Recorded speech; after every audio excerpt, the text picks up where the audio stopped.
won't bite them hard. Good afternoon, everyone. It's an honor to have Lieutenant Colonel retired Christian Lillington. He was the base commander at the 4th Canadian Division Training Center in Meaford. It's an honor to have him here, sir. Welcome. Bob and Carol, this is a special day for you. And to no further ado, sir. I'm honored to be here today with Bob and Carol, obviously. Members of the Canadian Veteran Freedom Riders and Mr. Mike Boudrias, who's been very good to me and all of you as family of the club. I knew Mitch, as we call him, in the Dragoons, which is, as you know, not uncommon to use your last name and to have it acquired as an issue kit as you move through your various steps in life in the military. But it's a name that sticks with us. I won't tell you why. Judge me. Jim's memory is strong and will forever be so, thanks to loving parents, family, and friends like all of you. My experience with Mitch, as well as beyond, goes well beyond just being two Dragoons and being on 306 together. I had the pleasure and good fortune of meeting him in 2005 when we trained and completed both the Mountain Man and the Iron Man. So the Mountain Man is the 1 Brigade competition, and the Iron Man is the 2 Brigade competition. We did them both 2 weeks apart. I could walk until Christmas. That's a separate problem. Mitch, not so much, because he was born. Jim was an amazing, Mitch was an amazing soldier who believed in life change, his family, and pushing limits, his own personal limits. And I know when he told me his story when we were training buddies for the better part of 3 months. We'd start early in the morning and go down by the river in Petawawa. He told me how he had lost a lot of weight. He was very proud of the way he looked, and I'm telling you, he was one strong dude. Like I said, I was a staff officer on Task Force 306. I did return in 110 as the officer commanding reconnaissance.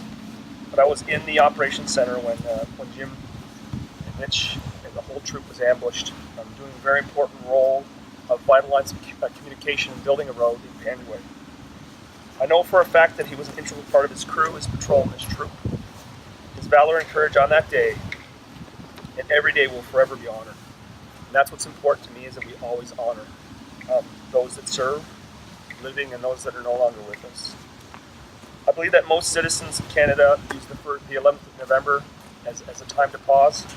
But I know as veterans, each day we wake up, we honor those that we serve with, both present and past, because they are with us and forged in our identity. And I can see that in all of you that are part of the club. It is our identity. It's something that will forever be with you, whether you leave on a bad note or a good note. When you look back, it's always something that you're proud of. And that's kind of the conundrum I'm in the middle of as I transition. What we have here today is thanks to the amazing and generous work of, in my opinion, Chief Warrant Officer, retired Kenny Miles. And I know there's some confusion because he was one of these we call them acting while so employed, but when someone wears the rank and they do the job, that's the rank they retire at, my opinion. And he's a very good man and a very good friend of Mike, and probably many of you. I'm also honored on behalf of all of you to presenting these very special gifts that have been made, hopefully add to the memory in your home, but also these children who can come visit. Jim lives forever in our hearts and souls, and through our compassion and commitment to those who serve. And certainly I know that his parents are very active in veterans. And certainly that is something that's not lost. It's a passion of both of them. It was my honor and I think my destiny to come to Meaford to reconnect with them. And I'm very happy that I had the chance to finish it. So, before I start getting emotional, Mike?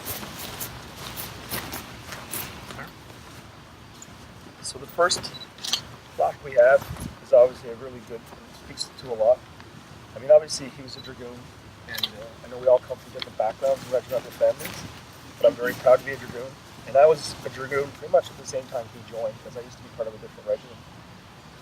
We were serving ISAF at the time, and that task force was actually honored with the Chief in Command Commendation, which is one of only 3 battle groups to ever receive it after 12 years in Afghanistan, and the Wound Stripe, which has now somewhat been replaced by the Sacrifice Medal, but those who wear the Wound Stripe are still allowed to wear it, as certainly it is the very biggest troop north at the time.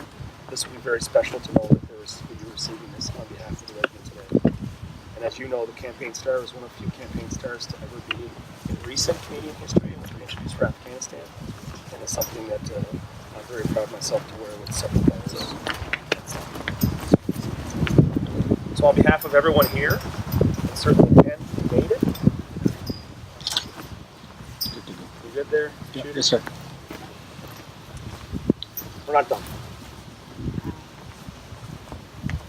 Second presentation is something that speaks to what we do and the very, very proud nation we serve. And I know everyone here is a proud Canadian. So this flag, and you see on the back, in recognition of your service, this flag was flown from the Peace Tower in Ottawa, 24 November 2008. And it takes a really crafty individual like Kenny to be able to do something just so perfect at the top of the maple leaf. And as you see, it speaks to Mitch and in his time served, but also where he was when he passed. And I can tell you, having had a friend be with him when he was medevac, he was strong right to the very end, and that is a fact. So also on behalf of everyone here, and those who are not here from the club, thank you very much.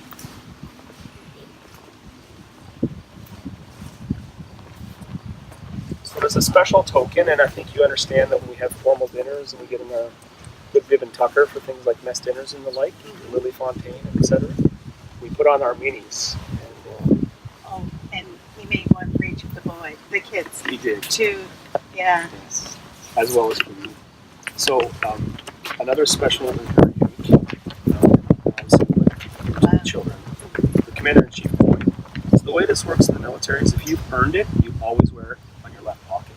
If you're serving in the unit who was given it, you wear it on your right pocket. When you leave that unit, you remove it. So sometimes you'll see people wearing them a double, but most times when you see it here, it's because they were part of that unit, task force, that squadron, and it's a very rare thing to find.